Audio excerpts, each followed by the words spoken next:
ولا جناح علیکم، نہیں تم پر گناہ اگر تم طلاق دو عورتوں کو اس وقت میں جب تم نے ان کو ہاتھ نہیں لگایا، یا تم نے ان کے لیے مہر متعین نہیں کی۔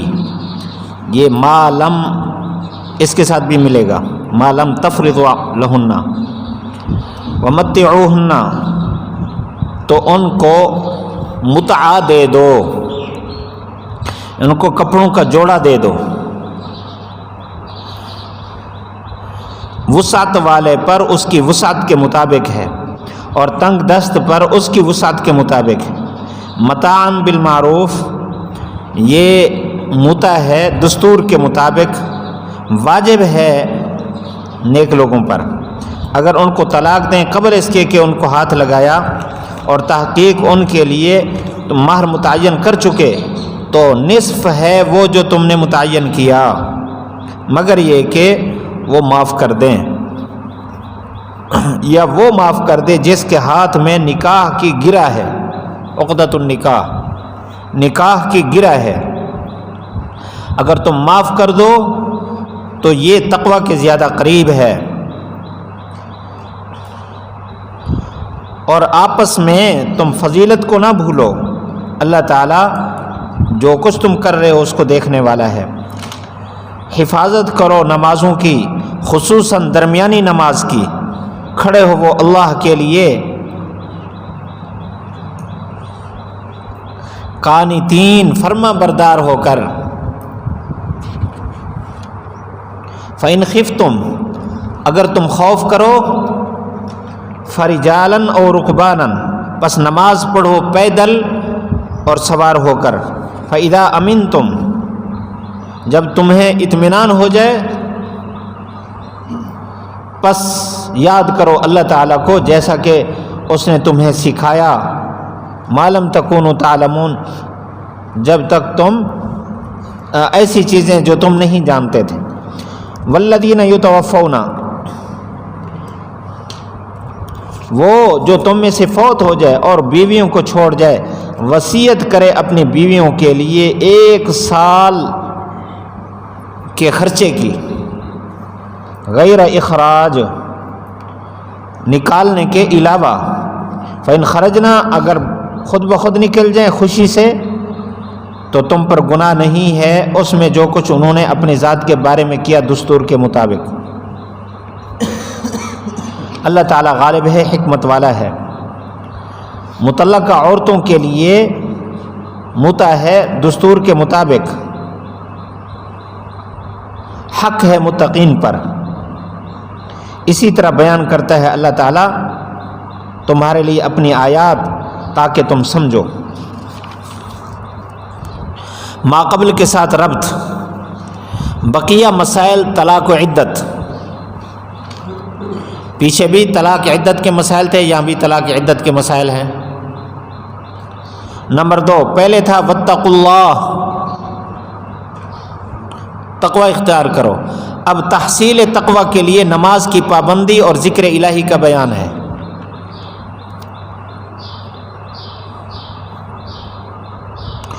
موضوع رکوع ھذا، 2 چیزیں ہیں جو ربط میں گزر چکی ہیں، وہی اوپر والی۔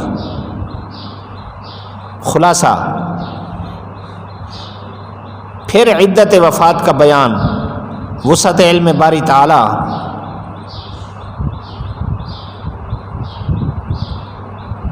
متع کی ادائیگی کی تاکید، شفقت باری تعالی، فضائل رجال کا بیان۔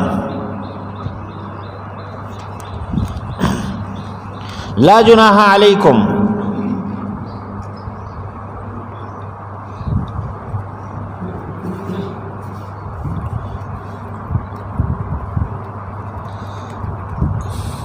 یہ طلاق کے مطلقہ عورتوں کے حقوق بیان کیے جا رہے ہیں کہ جن کو تم نے طلاق دی ہے،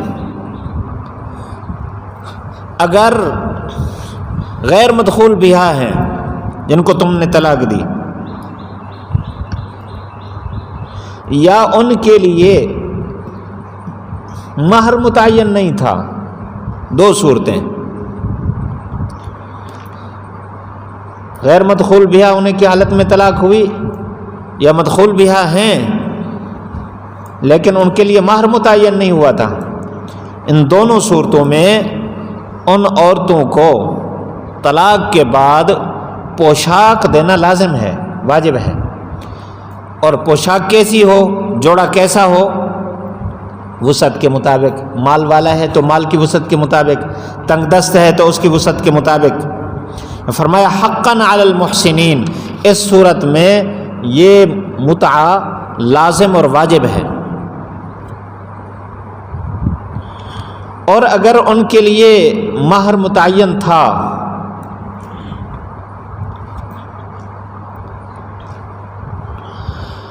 تو غیر مدخول بہا کو طلاق ہو گئی تو ایسی صورت میں آدھا مہر دینا لازم ہے، آدھا مہر. اور دوسرا آدھا مہر وہ عورت اس کے حقدار نہیں ہے. تو فرمایا الا ان یعفونا، ہاں اگر یہ عورت یہ آدھا بھی معاف کر دیتی ہے تو پھر دینا کچھ بھی لازم نہیں. اور اگر پہلے دیا ہوا ہے اور وہ خاوند معاف کر دیتا ہے، واپس نہیں لیتا، جتنا دیا ہوا ہے سارا اس کے حوالے کر دیتا ہے، اس میں بھی کوئی حرج نہیں ہے. یہ یعفون بے عورت کے عفو کا تذکرہ ہے. یعفو الذی بیدہ عقدۃ النکاح، یا معاف کر دے وہ جس کے ہاتھ میں نکاح کا گرہ ہے. یہ کون ہے؟ خاوند. خاوند معاف کر دیتا ہے. خاوند کی معاف کرنے کی کیا صورت ہے؟ کچھ بھی واپس نہیں لیتا، جتنا دیا ہوا ہے سارا. فرمایا ترغیب دی ہے خاوند کو کہ اگر تو معاف کر دے گا تو یہ تقوی کے زیادہ قریب ہے. یہ مہر کیا چیز ہے؟ بہت سارے ایسے معاملات ہوتے ہیں انسان ایک دوسرے کو دیتا رہتا ہے، تو یہاں تو اس نے نکاح کے لیے بھی اپنے آپ کو پیش کیا تھا تو ویسے معاف کر دے. وَلَا تَنْسَوُا الْفَضْلَ بَيْنَكُمْ، یعنی آپس میں جو ایک دوسرے پر اللہ تعالیٰ نے فضل فرمایا، اس فضل کو نہ بھولیں. اس کے علاوہ اللہ نے کیا کچھ دیا ہے، ایک دوسرے پر احسانات بھی ہوں گے تو وہ نہ بھولیں. حافظوا علی الصلوات، ما قبل کے ساتھ اس کا رابطہ ہے. ربط کیا ہے؟ عجیب ربط بیان کیا مفسرین نے کہ پیچھے طلاق کے مسائل تھے تو یہاں بتایا کہ سارے طلاق کے مسائل میں نہ پڑ رہے ہیں، کوئی اللہ کے حقوق بھی ہیں. پہلے بندوں کے حقوق بیان کیے تھے، اب اللہ تعالیٰ نے اپنے حق بیان کیے کہ طلاق کے مسائل میں نماز کو نہ بھول جائیں، نماز کی حفاظت کریں. تو فرمایا تمام نمازوں کی حفاظت کرو، والصلاۃ الوسطیٰ، خصوصاً درمیانی نماز کی. جمہور کے نزدیک صلاۃ وسطیٰ سے مراد عصر کی نماز ہے.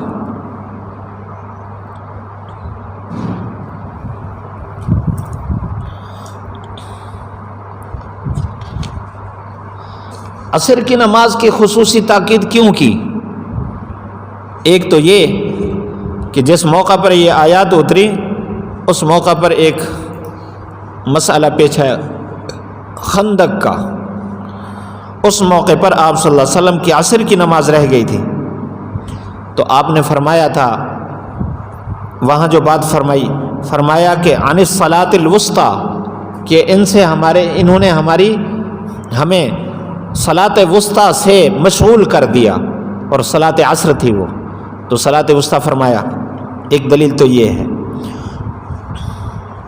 صلاۃ وسطیٰ کی دلیل. بہرحال ہم اس کو اس لیے بھی لیتے ہیں، اس لیے بھی اس کی تاکید بیان کی گئی کہ یہ جو درمیانی نماز ہے عصر کی نماز، یہ مصروفیت کے وقت کی نماز ہے. جاٹ اس وقت اپنا کام سمیٹ رہے ہوتے ہیں، دکاندار بھی کام سمیٹ رہے ہوتے ہیں، جانوروں والے بھی اس وقت اپنے جانوروں کو باندھنے کی اور ان کے گھاس ڈالنے کی کوشش میں ہوتے ہیں. گھر میں عورتیں ہیں وہ اپنے کھانے پکانے کے چکر میں ہوتی ہیں، تو سارے لوگ مصروف ہوتے ہیں. اور ہمارے طلباء بھی اس وقت فارغ ہو رہے ہوتے ہیں، لیکن عصر کی نماز میں پھر بھی سستی ہو جاتی، اپنے دماغ کو تازہ کرنے کے چکر میں لگ جاتے ہیں. تو اس لیے خاص فرمایا کہ عصر کی نماز کا خاص خیال کریں. وقوموا للہ قانتین، اللہ کے لیے کھڑے ہو جائیں اس کے فرما بردار ہو کر، اس کے سامنے سر جھکاتے ہوئے۔ فإن خفتم فرجالا اور رکبانا، آگے صلاۃ خوف کا تذکرہ ہے کہ اگر نماز کا وقت آ گیا ادھر خوف بھی ہے۔ یہ خندق کے موقع پر جب یہ مسئلہ پیش آیا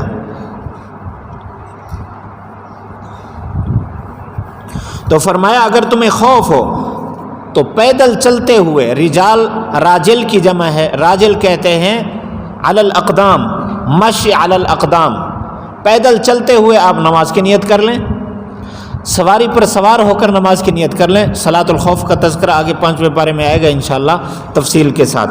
فَإِذَا أَمِنْتُمْ، جب تم امن میں ہو تو پھر جیسے اللہ نے تمہیں سکھایا نماز کا طریقہ اصل، اس طریقے پر پھر نماز پڑھو تم۔ فرمایا کما علمکم ما لم تکونوا تعلمون، جیسے اللہ تعالیٰ نے تمہیں سکھایا وہ جس کو تم نہیں جانتے تھے۔ یہ علمکم ما لم تکونوا تعلمون کی تفصیل پہلے عرض کی جا چکی کہ اہل بدعت اس سے آپ صلی اللہ علیہ وسلم کے اس طرح کے صیغوں سے، ما سے آپ صلی اللہ علیہ وسلم کے علم کلی کا استدلال کرتے ہیں۔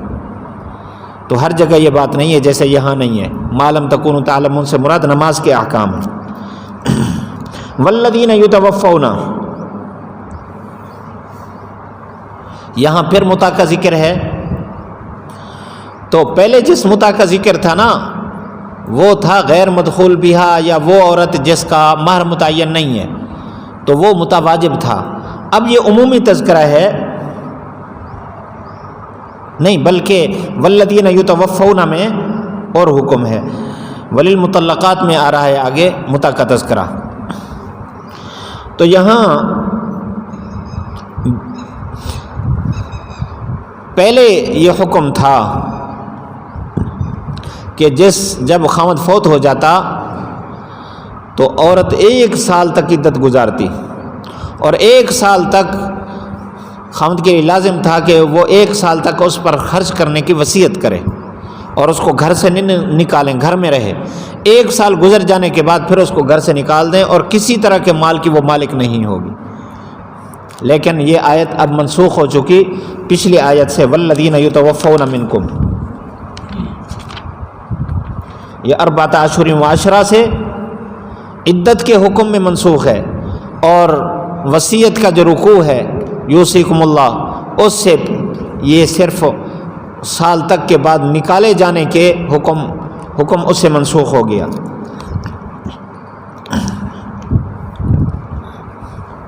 گویا عدت کا حصہ منسوخ ہوا ہے پچھلے والذین یتوفون سے، اور میراث کا حصہ، میراث سے محرومی کا حصہ وہ منسوخ ہوا ہے یوصیکم اللہ سے۔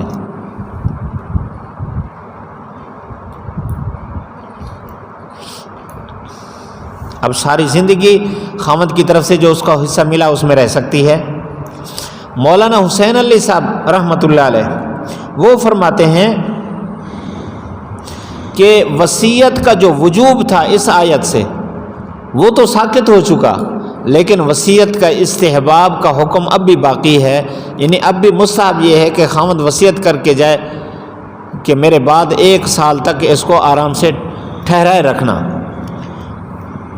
تو وجوب صرف منسوخ ہوا اس صورت میں۔ تو بہرحال یہاں فرمایا کہ جو تم میں سے فوت ہو جائے اور بیوی چھوڑ دے تو 1 سال کے لیے اس پر خرچ کرنے کی وصیت کرے، اور یہ کہے کہ اس کو نہیں نکالنا۔ ہاں عورت خود اپنی خوشی سے چلی جائے، یہاں سے بہتر اس کو جگہ دوسری مل رہی ہے تو کوئی حرج نہیں ہے۔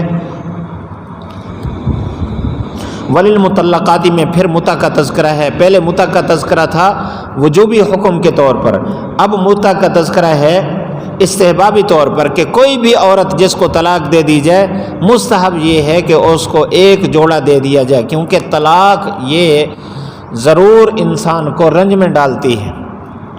جہاں پہلے سے گھر آباد تھا، پہلے رہ رہی تھی، وہ عورت جب اس گھر کو چھوڑ کے جاتی ہے تو اس کے دل پر اثر ہوتا ہے، تو اس کی حوصلہ افزائی کے لیے مستحب ہے کہ اس کو جوڑا دے دیا جائے متا کے طور پر۔ اللہ تعالیٰ بیان کرتا ہے تمہارے لیے آیات تاکہ تم سمجھو۔ اب اس آیت کے عنوانات لکھ لیے اس کے؟ ہاں لکھیں. لا جناح علیکم، اجازت طلاق قبل از دخول.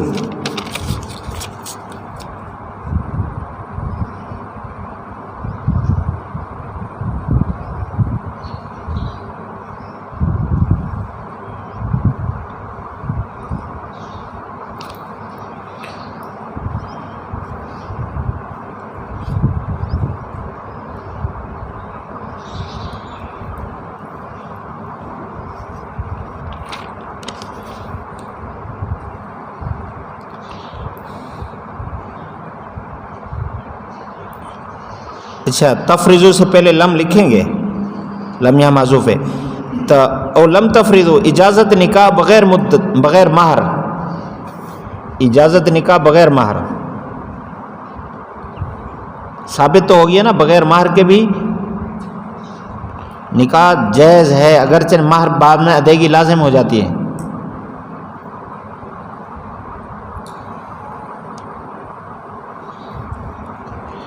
اچھا، فمتعوہن،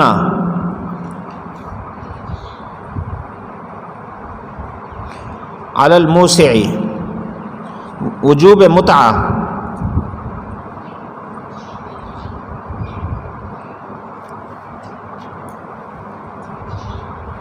متاعا بالمعروف، تاکید ادائیگی متعہ.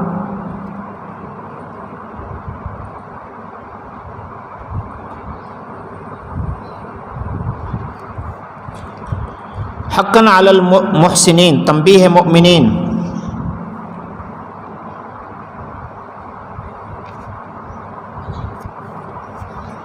وَإِن طَلَّقْتُمُوهُنَّ، غیر مدخول بہا کو اجازت طلاق.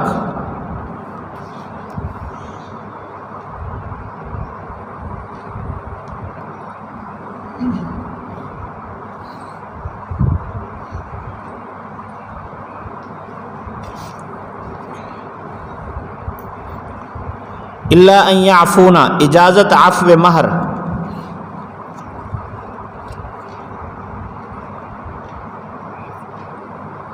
اجازت عفو مہر.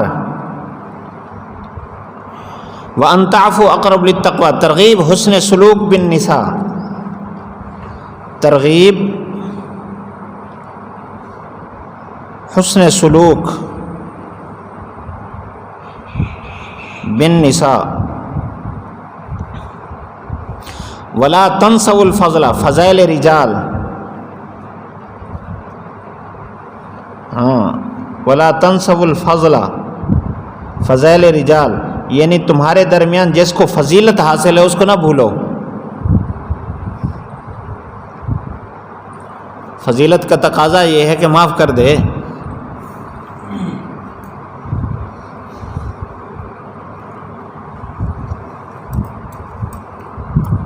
حافظوا علی الصلوات والصلاۃ الوسطی.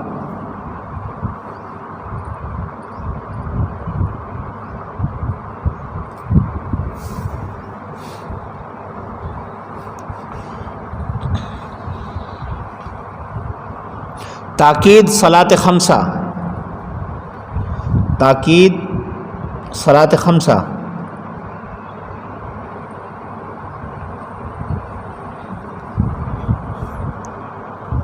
وقوموا للہ قانتین، طریق ادائیگی صلاۃ.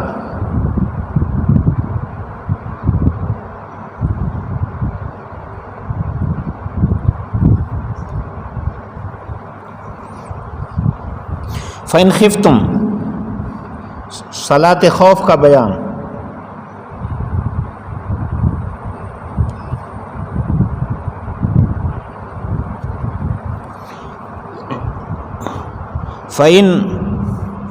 فَإِذَا أَمِنْتُمْ، قانون تحصیل تقوی.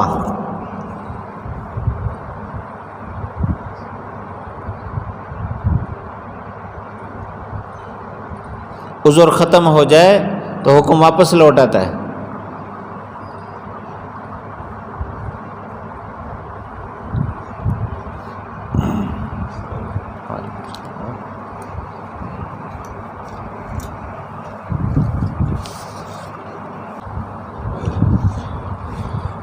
کہاں پہنچے تھے؟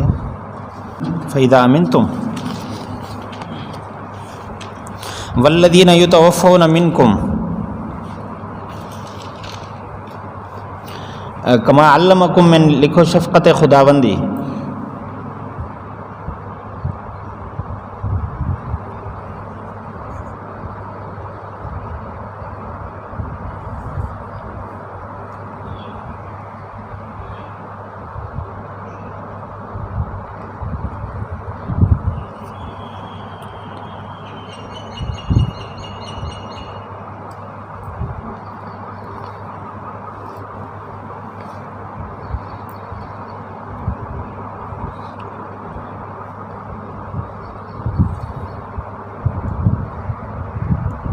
اچھا، عدت ندبی کا بیان.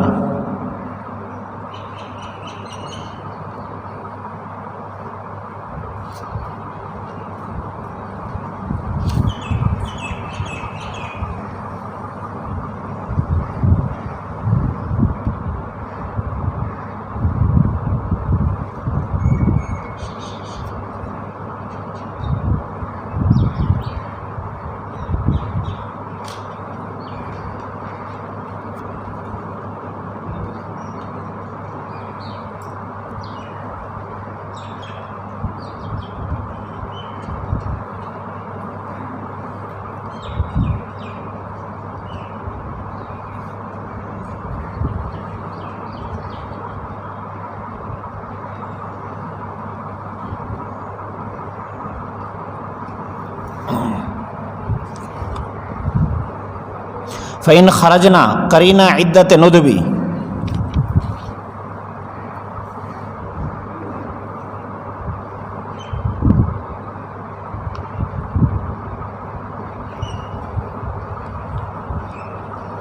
اچھا، وَلِلْمُطَلَّقَاتِ، جمیع مطلقہ کے لیے ترغیب متع.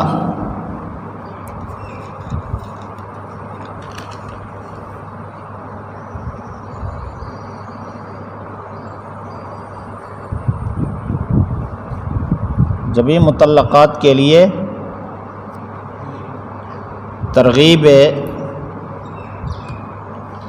متع استحبابی.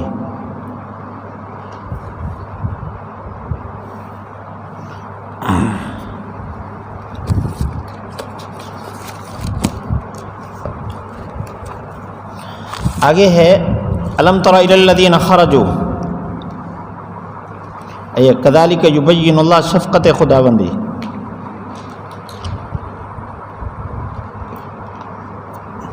الم تر الی الذین خرجوا، ترجمہ دیکھیں.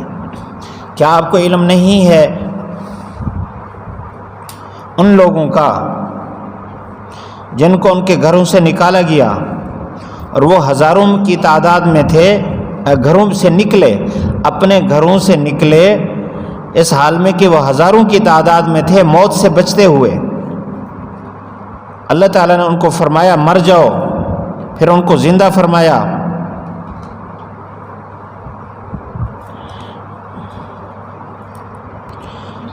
اللہ تعالیٰ بڑے فضل والا ہے لوگوں پر، لیکن اکثر لوگ شکر نہیں ادا کرتے. قتال کرو اللہ کے راستے میں، جان لو اللہ تعالیٰ سننے والا جاننے والا ہے. کون ہے جو قرض دے اللہ تعالیٰ کو قرض حسنہ، دگنا کرے گا اس کو، بڑھائے گا اس کو، اس کے لیے بہت ساری مثلوں میں. اس کا ترجمہ یوں کریں، بڑھائے گا اس کو اس کے لیے بہت ساری مثلوں میں.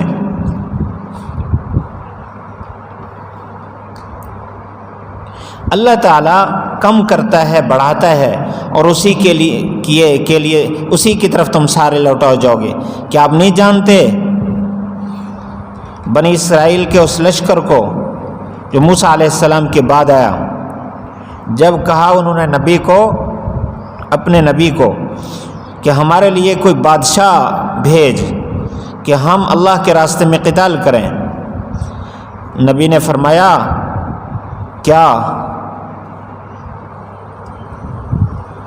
یہ بھی تو توقع ہے، کیا توقع تم سے کی جاتی ہے کہ اگر تم پر قتال لازم ہو کہ تم قتال نہ کرو؟ کیا تم سے یہ توقع کی جا سکتی ہے کہ تم پر قتال لازم ہو اور تم قتال نہ کرو۔ انہوں نے کہا کیا ہو گیا ہمیں کہ ہم اللہ کے راستے میں قتال نہ کریں؟ ہمیں نکالا گیا ہمارے گھروں سے اور ہمارے آبا کو، جب ان پر قتال لازم کیا گیا تو سب نے پیٹھ پھیری اکثر نے سوائے کم لوگوں کے ان میں سے۔ اللہ تعالیٰ ظالموں کو جانتا ہے۔ ان کو ان کے نبی نے کہا اللہ تعالیٰ نے تمہارے لیے طالوت کو بادشاہ بنایا۔ انہوں نے کہا یہ کیسے ہے، یہ کیسے اس کے لیے بادشاہت ہو گئی ہے ہمارے اوپر، ہم زیادہ حق رکھتے ہیں اس سے بادشاہت کا۔ ولم یؤتا، اس کے پاس تو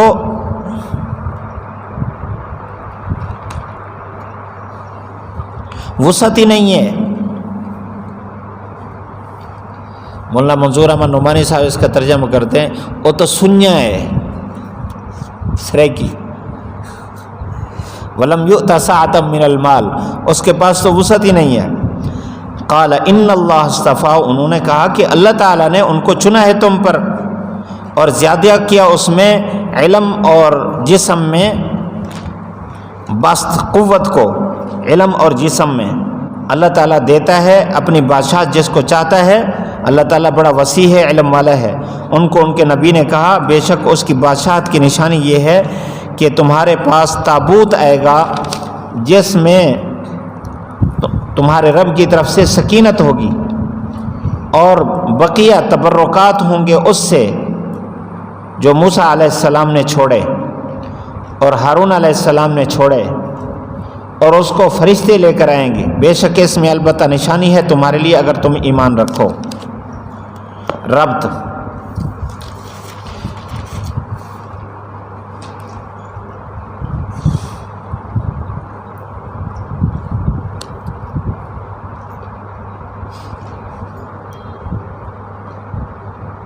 پہلے ممانعت تھی مشرکات سے نکاح نہ کیا جائے،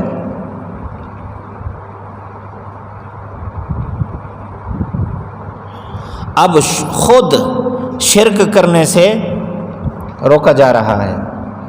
پہلے ترغیب جہاد تھی، نمبر 2 پہلے ترغیب جہاد تھی یعنی اظہار جان و مال، اور اس رکوع میں بھی ہے موضوع ترغیب جہاد و انفاق، اوصاف و فرائض امر جہاد کے لیے، نتائج بزدلی، یہ آگے خلاصہ ہے، خلاصہ نتائج بزدلی، مدار فضیلت، داستان طالوت، علم القصص، تذکیر بایام اللہ، شکایات بنی اسرائیل، مختاریت باری تعالی، یہ ساری چیزیں اس رکوع میں آئیں گی۔ اب اس رکوع کی تفصیل سنیں، تفسیر۔ الم تر الی الذین خرجوا من دیارہم،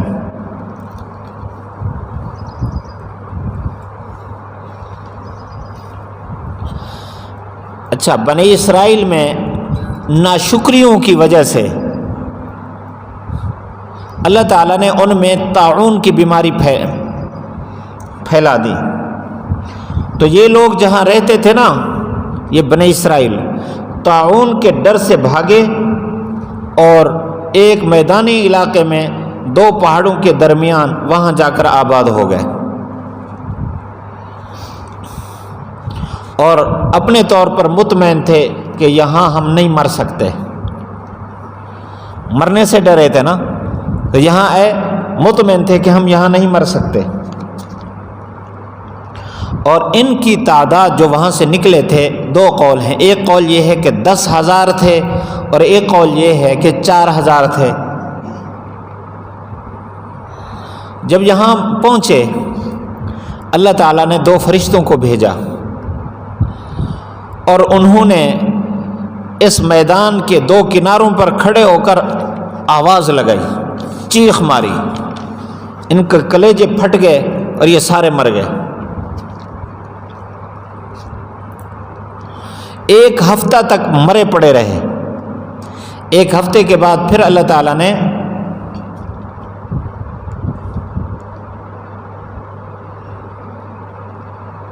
ان کو اٹھایا۔ وہ اس طرح کہ وہاں سے حضرت حزقیل علیہ السلام گزرے، انہوں نے دیکھا کہ یہ سارے مرے پڑے ہیں، انہوں نے اللہ تعالیٰ سے دعا کی، یا اللہ تو زندگی اور موت کی قوت رکھنے والا ہے، مالک ہے، تو ان کو پھر سے زندہ فرما۔ ان کی دعا سے اللہ تعالیٰ نے زندہ کر دیا اور ان کو سبق بھی دے دیا کہ موت سے تم کہاں تک بھاگو گے۔ تو فرمایا کیا آپ نے نہیں دیکھا ان لوگوں کو جو اپنے گھروں سے نکلے اور وہ ہزاروں کی تعداد میں تھے موت سے بچنے کے لیے، اللہ نے ان کو فرمایا موتو، یہ فرشتوں کے ذریعے سے، پھر مرے پڑے رہے، ثم احیاہم، اللہ تعالیٰ نے ان کو زندہ فرما دیا۔ یہ زندہ کرنا یہ اللہ کا فضل ہے، لیکن اکثر لوگ شکر نہیں ادا کرتے۔ آگے فرمایا وقاتلوا فی سبیل اللہ،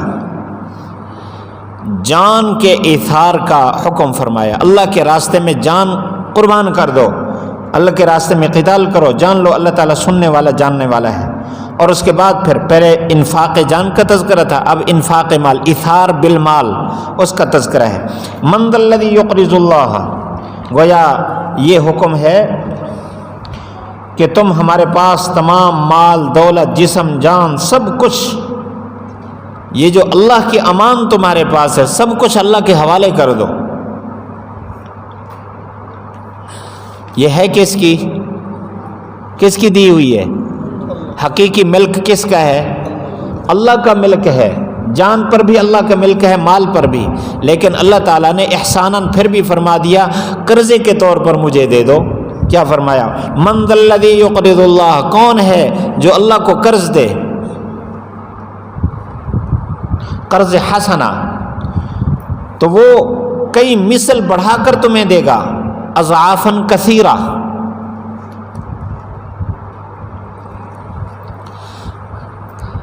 اضعافاً کثیرہ، کئی مثل بڑھا کے دے گا۔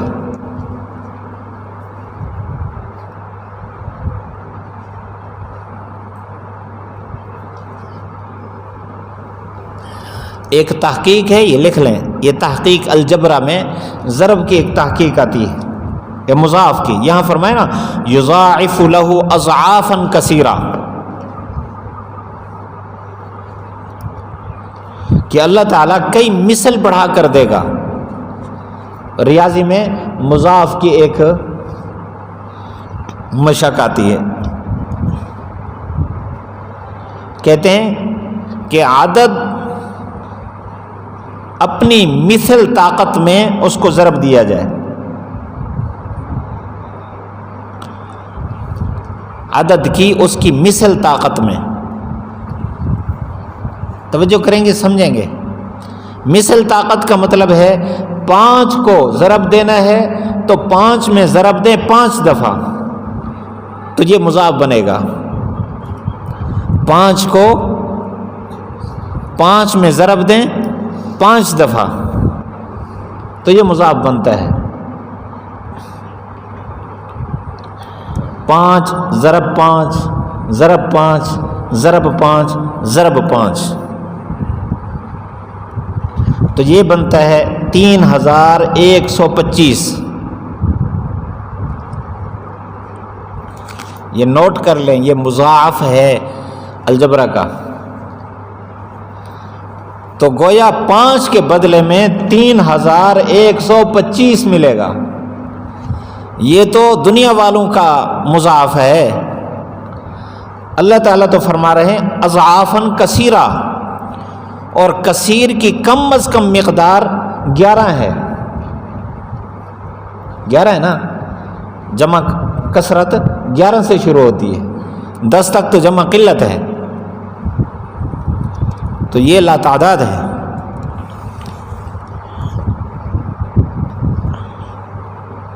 آگے فرمایا الم ترا، کیا آپ نے دیکھا نہیں؟ تو کم علم لوگ اس سے عالم الغیب ہونے پر استدلال کرتے ہیں، کیا آپ نے دیکھا نہیں، اس کا مطلب ہے کہ آپ دیکھ رہے تھے وہاں جب یہ واقعہ پیش آیا۔ کہ کسی کے پاس کاغذ قلم ہے؟ کاغذ، خالی کاغذ،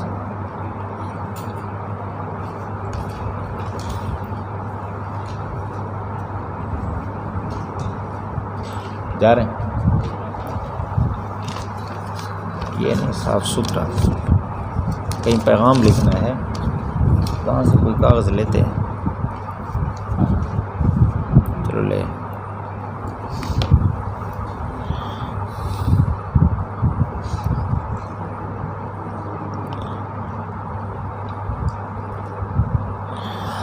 تمام مفسرین علم ترا کا معنی لکھتے ہیں علم تعلم۔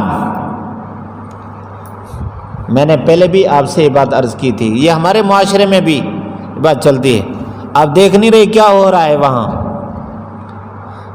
اب یہاں کے آدمی کو کہا جا رہا ہے آپ دیکھ نہیں رہے بھارت میں کیا ہو رہا ہے مسلمانوں کے ساتھ، برما میں کیا ہو رہا ہے، آپ دیکھ نہیں رہے؟ تو دیکھنے کا مطلب جاننا ہے کہ ہمیں خبر پہنچ رہی ہے، ہم جان رہے ہیں۔ تو یہ علم ترا بھی محاوراتی معنی ہے علم تعلم کے معنی میں۔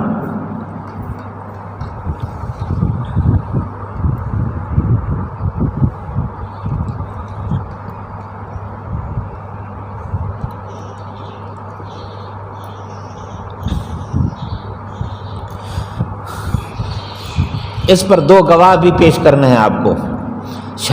دعوے پر دو گواہ ہوتے ہیں نا، دو گواہ۔ ایک گواہ تفسیر خازن میں ہے علم ترا اے علم تعلم یا محمد بِإِعْلَامِ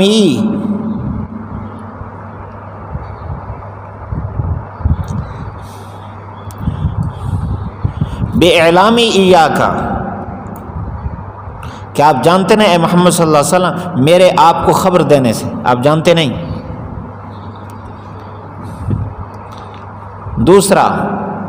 دوسری شہادت تفسیر بیضاوی میں علم ترا کے بعد لکھا ہے وَقَدْ يُخَاطَبُ بِهِ مَنْ لَمْ يَرَ وَلَمْ يَسْمَعْ فَإِنَّهُ صَارَ مَثَلًا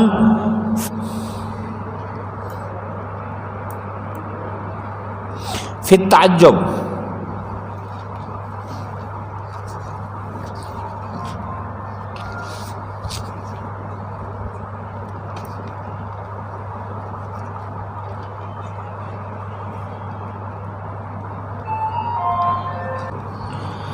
الم تر الی الملأ من بنی اسرائیل من بعد موسیٰ،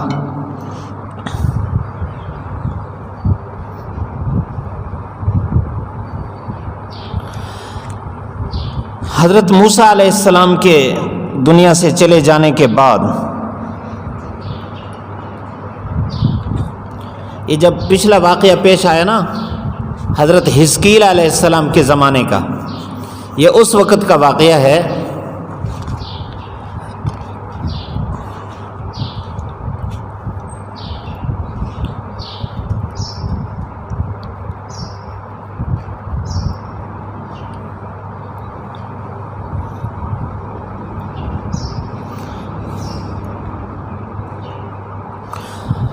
اللہ تعالیٰ نے ان کی بدکرداری کی وجہ سے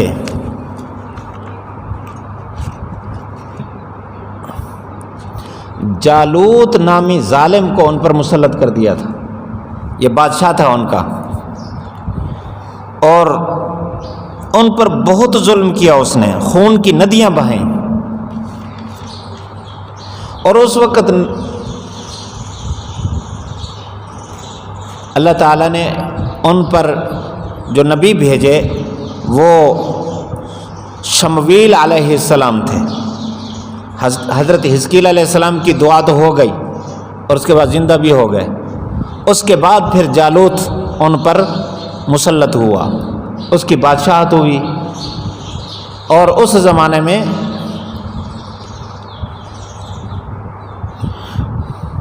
شمویل علیہ السلام نبی تھے اور وہ بادشاہ نہیں تھے۔ اب یہ سارے بنی اسرائیل شمویل علیہ السلام کے پاس پہنچ گئے، کہتے ظالم جابر بادشاہ ہمارے اوپر مسلط ہے، آپ اللہ تعالیٰ سے دعا کریں اللہ تعالیٰ ہم میں سے کسی کو، بنی اسرائیل میں سے کسی کو اللہ تعالیٰ بادشاہت عطا کر دے۔ حضرت شمویل علیہ السلام نے اللہ تعالیٰ سے دعا کی، اللہ تعالیٰ سے نشانی مانگی، اللہ تعالیٰ نے بادشاہت کا وعدہ فرما دیا۔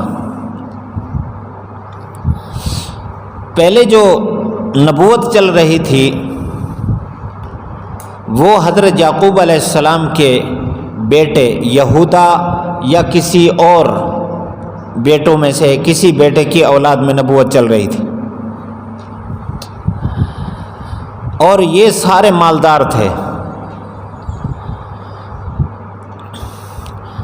تو ان میں حضرت بنیامین جو تھے نا، ان کی اولاد جو تھی، ان کی نسل، وہ انتہائی بیچارے غریب تھے، سنجے۔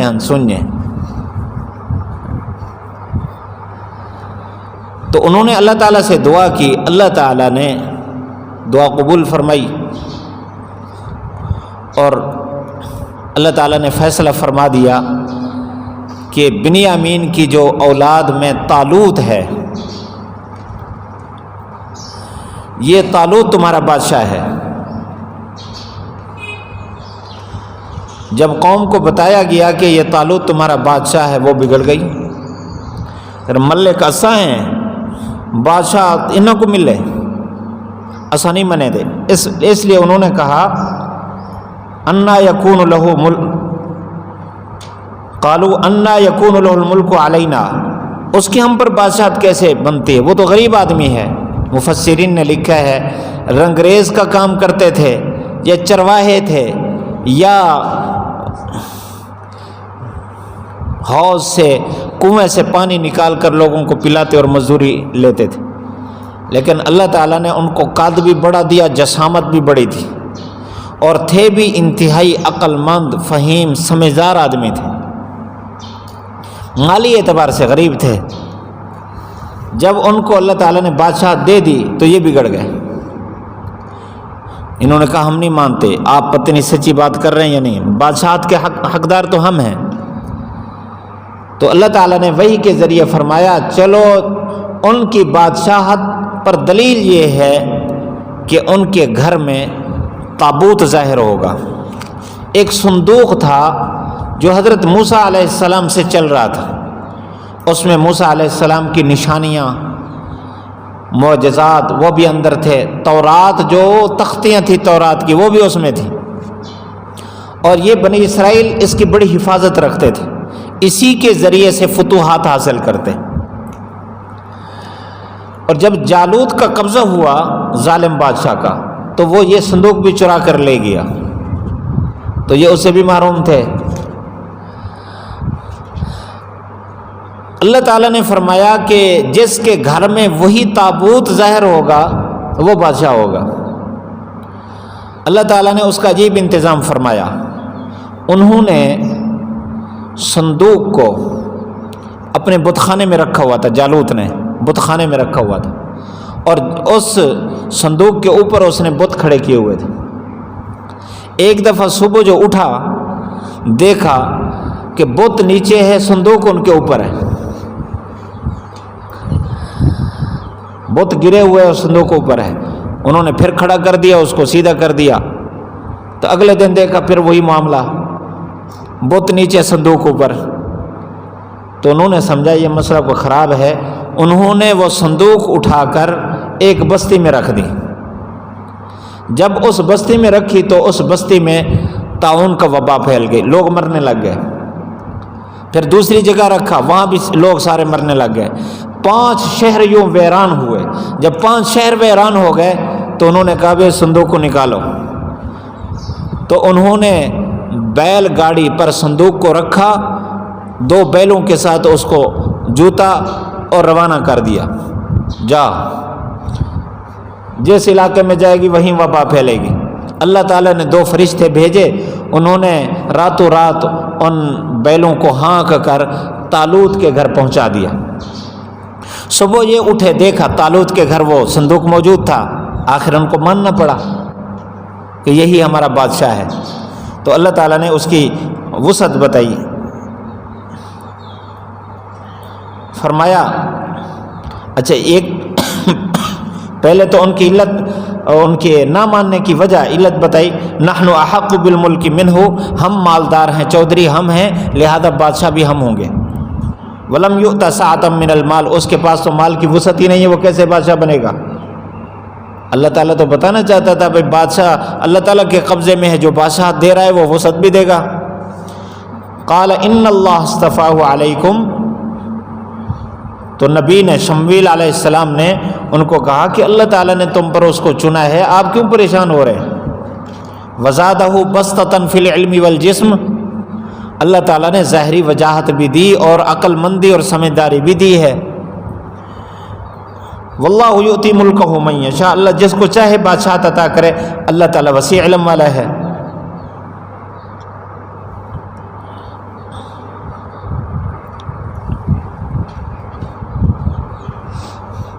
وقال لهم نبیہم، ان کے نبی نے ان کو کہا ان آیت ملکہ ان یأتیکم التابوت، اس کی بادشاہت کی نشانی یہ ہے کہ وہ تمہارے پاس تابوت آئے گا جس میں سکینت ہوگی، سکینت سے مراد تورات ہے، وبقیۃ مما ترک آل موسیٰ، اور موسیٰ علیہ السلام کی آگے جو نشانیاں تھیں، تبرکات تھے، وہ بھی اس میں ہوں گے۔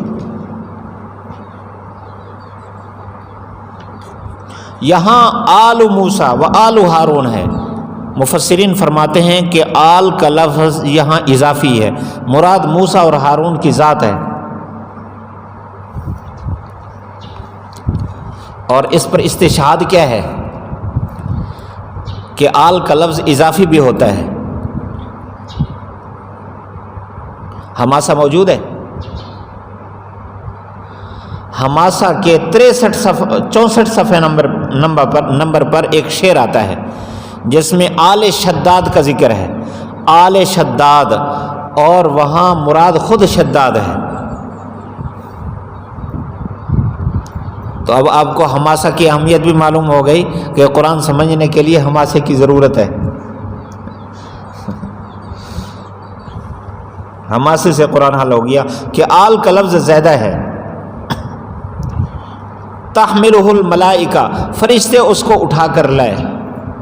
ایک روایت تو یہ ہے کہ وہ بیل گاڑی پر اس کو رکھ کر اس کو ہانک کر لے آئے، اور ایک روایت یہ بھی ہے کہ اس کو ہوا پر اڑا کر لے آئے، ہوائی جہاز پر سوار کر کے لے آئے۔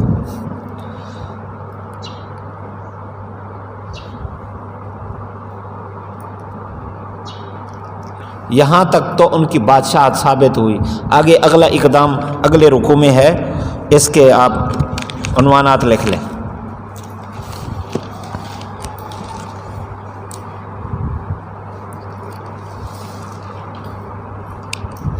جلدی کریں، رکاوٹیں بنتی رہتی ہیں۔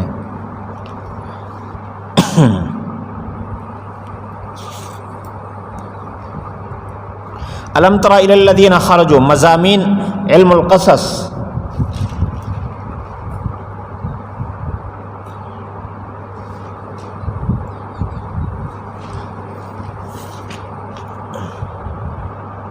تذکیر بایام اللہ،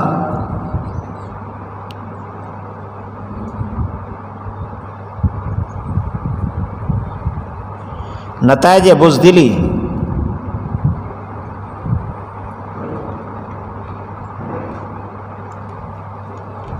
و شکوہ بنی اسرائیل، یہ ساری باتیں اسی واقعے میں پائی جا رہی ہیں۔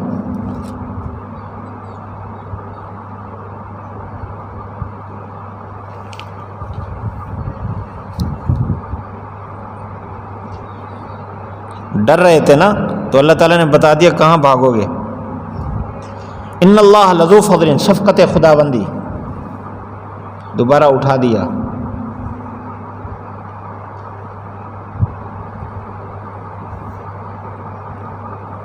ولیکن اکثرہم، شکوہ اکثری،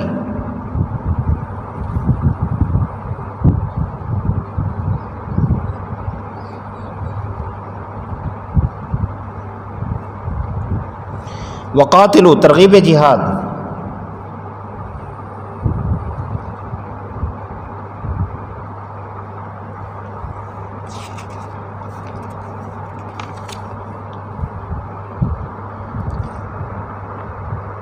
من ذا الذی، ترغیب جہاد کے بعد ترغیب انفاق، یہ ربط ہو گیا۔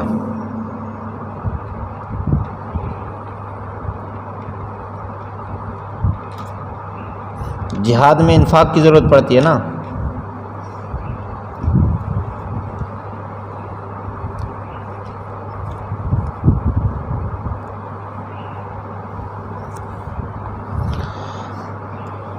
اللہ اکبر.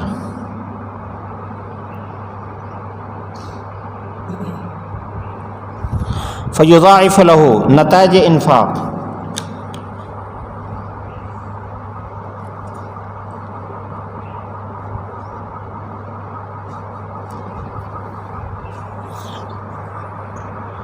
واللہ یقبض ویبسط حصر تصرف فی ذات اللہ.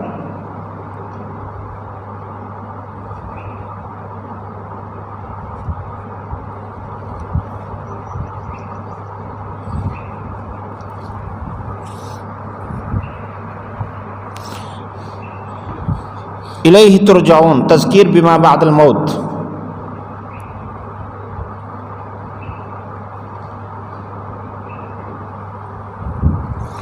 علم ترى تذکیر بایام اللہ.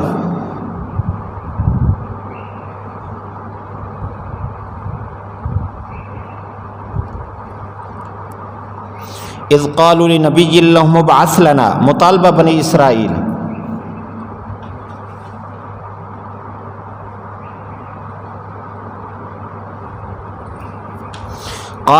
قال هل عصیتم. هل عصیتم کا معنی آپ تحریر کریں گے. کیا یہ بھی توقع ہے تم سے؟ کیا یہ بھی تم سے توقع ہے؟ یہ اس کا معنی ہے. جواب مطالبہ.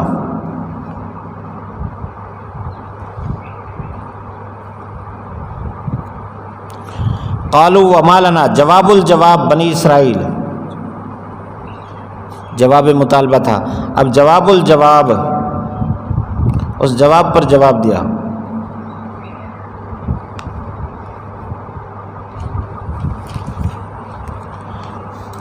تاکید معاہدہ بنی اسرائیل ساتھ ہی.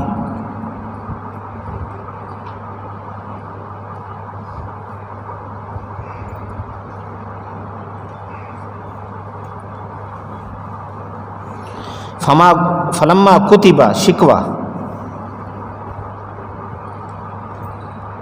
واللہ علیم بالظالمین وسعت علم باری تعالی. وقال لهم جواب مطالبہ.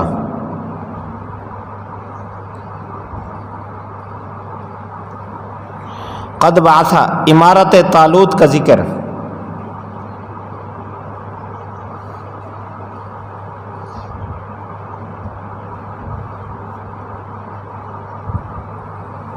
قالوا انا یکون له الملک اعتراض بنی اسرائیل.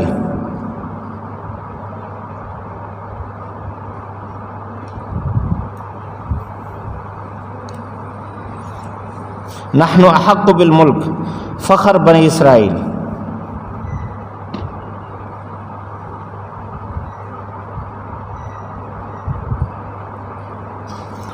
قال ان اللہ اصطفاه جواب اعتراض.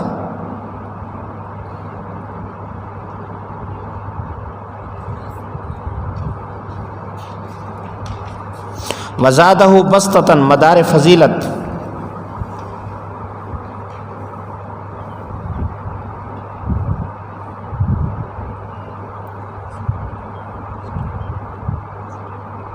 مدار فضیلت مال نہیں ہے، علم میں. اور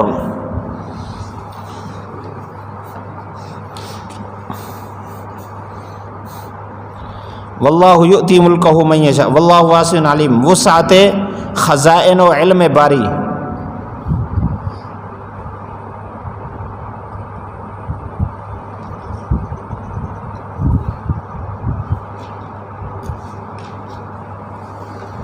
وقال لهم نبیهم علامات و تبرکات اسلاف.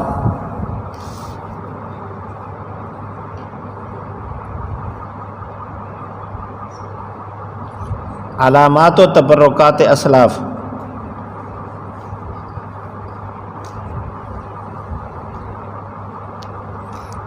یہ طرز آج تک چلا آ رہا ہے. بزرگوں کی نشانیاں تبرکات رکھتے ہیں